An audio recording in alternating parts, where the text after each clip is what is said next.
modern life can sometimes make us feel stressed. Everything is artificial, and nature has virtually disappeared from our day-to-day lives.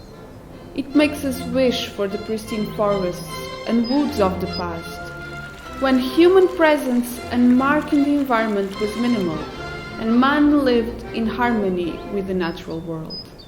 Right? Well, not quite. I'm Carla, and I'm a Queen's University Belfast PhD student.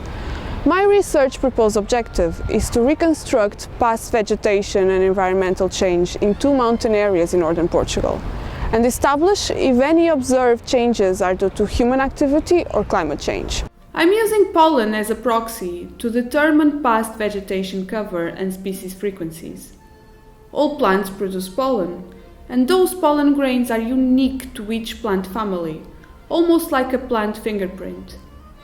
Therefore, the analysis of the grains allows us to establish the presence of certain genus and sometimes even species. Samples of sediment are collected from specific wetland sites with anaerobic conditions which enable pollen preservation. These sites can be bog sites, lakes and lagoons. Cores are then shipped to the School of Geography, Archaeology and Paleoecology in the Queen's University Belfast and prepared for analysis. The cores are subsampled and processed in the school's pollen lab.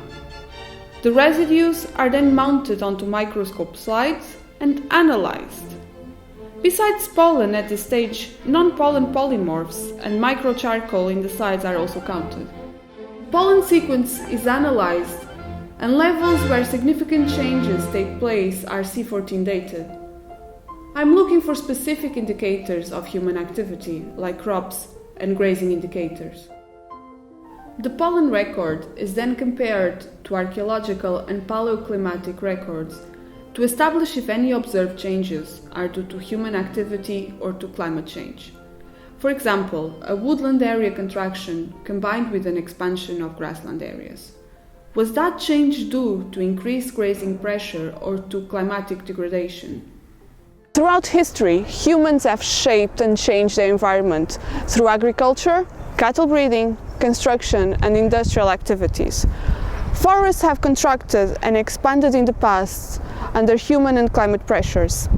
It's often said that those who don't know the past are doomed to repeat it. So next time you yearn for the pristine natural environment of the past, try to keep that in mind.